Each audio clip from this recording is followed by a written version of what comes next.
Hello दोस्तों, कैसे हैं आप लोग। मैं आशा करता हूँ आप लोग अच्छे होंगे और आप लोगों की तैयारी अच्छी चल रही होगी। आज मैं थोड़ी बात जेएनयू एमए हिंदी सिलेबस के बारे में बात करूँगा। हम लोग जेएनयू एमए हिंदी के सिलेबस के बारे में बात कर रहे हैं, तो उसमें क्लियरली मेंशन ये है कि आप लोगों को बीए की चीज़ें पढ़नी है। एमए का पेपर दे रहे हैं तो बीए की चीज़ें पढ़ेंगे और ऑल यूनिवर्सिटीज़ के बारे में पढ़ेंगे, उनके एमए हिंदी में जो सिलेबस है उसको पढ़ेंगे, जो बीए में है हिंदी का सिलेबस वो पढ़ेंगे। तो मेरे चैनल पे ऐसी वीडियो प्रीवियस ईयर उनके क्वेश्चन पेपर आते रहेंगे, जैसे कि जामिया हो गई, डीयू हो गई, अलीगढ़ हो गई और बीएचयू हो गई। ऐसी वीडियोस आती रहेंगी। नेट जेआरएफ की भी वीडियो आती रहेंगी। तो आप लोगों को अगर ऐसी वीडियो चाहिए, अगर अच्छी लगती हो या आप लोगों को कुछ लाभान्वित सिद्ध होती है, तो आप लोग मेरे चैनल को सब्सक्राइब कर लीजिए। और बिना समय बर्बाद किए हुए हम लोग चलते हैं अपने क्वेश्चन पे। तो देखते हैं पहला क्वेश्चन क्या है। पूर्वी हिंदी की बोली कौन सी है? तो ये अवधी है। ओके। जॉर्ज ग्रेजर्सन ने इसे हिंदी की पहली व्याकरण पुस्तक माना है। मतलब किसे माना है, यही होगा कहना इनका। हिंदी ग्रामर को ही माना है। ओके। फिर कह रहा है कि चलो आगे ऊपर ले लेते थोड़ा सा। हिंदी में सूफी काव्य परंपरा के पहले कवि हैं। तो सूफी काव्य के पहले परंपरा कवि हैं, तो ये हैं मुल्ला दाऊद जी। ओके। फिर कह रहे आदि काल को बीज वापन काल किसने दिया? महावीर प्रसाद द्विवेदी ने। चलिए आगे देखते हैं।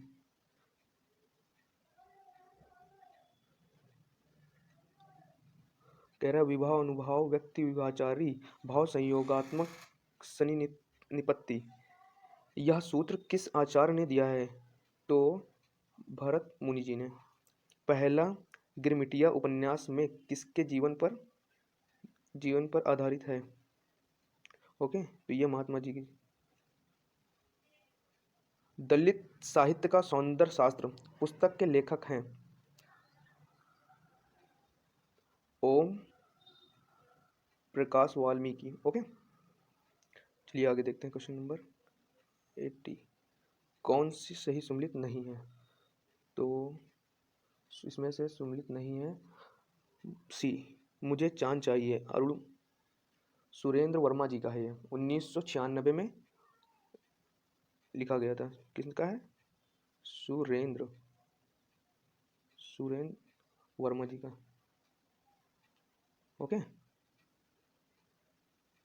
आगे चलते हैं। लहना सिंह किस कहानी का पात्र है? तो आप सबको पता ही होगा कि ये उसने कहा था का है। शव यात्रा के लेखक कौन हैं? जैनेन्द्र जी हैं। चलिए आगे देखते हैं। जाति न पूछो साधु की पूछ लीजिए ज्ञान, यह किसकी काव्य पंक्ति है? बहुत ही इजी है, रैदास जी की है। अगर आप पढ़ेंगे तो बिल्कुल आपको तुरंत ही मिलेगा। नागरिक प्रचारणी सभा की स्थापना का वर्ष है 1893। ओके। फिर आगे चलते हैं। हिंदी में भ्रमर गीत परंपरा के प्रवर्तक हैं सूरदास जी। ओके। फिर कह रहा है कि तुलसी का संपूर्ण काव्य समन्वय की विराट चेष्टा है, यह काव्य किसने कहा था? तो हजारी प्रसाद द्विवेदी जी ने। ओके। आगे चलते हैं। परमाल रासो को आल्हा खंड के रूप में किसने प्रकाशित किया? तो चार्ल्स इलियट ने। 88 का क्वेश्चन मुझे नहीं मिला, इसका कंफर्म नहीं हो पाया मैं, इसलिए नहीं बता रहा हूँ। अगर आप लोगों को पता हो कसाई बाड़ा के लेखक कौन है तो कमेंट बॉक्स में बता दीजिएगा। प्रभु जी तुम चंदन हम पानी किसकी काव्य पंक्ति है? तो ये है हमारी रैदास जी की। चौगाने हस्ती का हिंदी अनुवाद कौन सा उपन्यास है? तो ये रंगभूमि है। ओके। फिर आते हैं आनंद कादंबरी के संपादक कौन है? तो बद्री नारायण चौधरी प्रेमघन। ओके। कब आया था ये? 1881 में। चलो आगे देखते हैं। कह रहा है भगवती चरण वर्मा का उपन्यास नहीं है। इसमें क्या पूछ रहा है? नहीं है। तो वैशाली की नगर वधू, ये चतुर सेन जी की है। किसकी है? चतुर सेन जी की। ओके। लिखते चलना, नोट डाउन कर लो। आगे चलते हैं।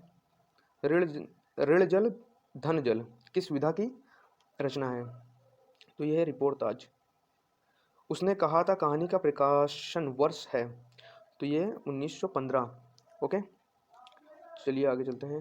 हिंदी व्याकरण नामक पुस्तक के लेखक हैं, तो वो हैं कामता प्रसाद गुरु। 1920 में आई था,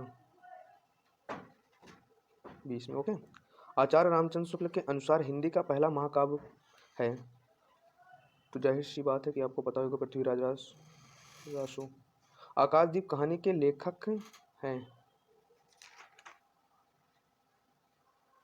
जयशंकर प्रसाद। ओके, आप फिर आगे चलते हैं।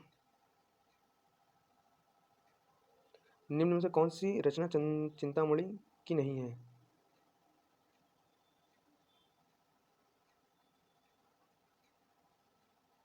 कंफर्म नहीं हुआ, रसविलास शायद नहीं है, इसको चेक करना है मुझे। तो अगर आपको 98 क्वेश्चन जो है 98 अगर आ रहा हो तो आप हमें बता दीजिएगा। चलिए ठीक है, इसी में। फिर आचार्य रामचंद्र शुक्ल ने हिंदी साहित्य के आदिकाल को क्या नाम दिया है? तो आप सबको पता ही होगा, वीरगाथा काल।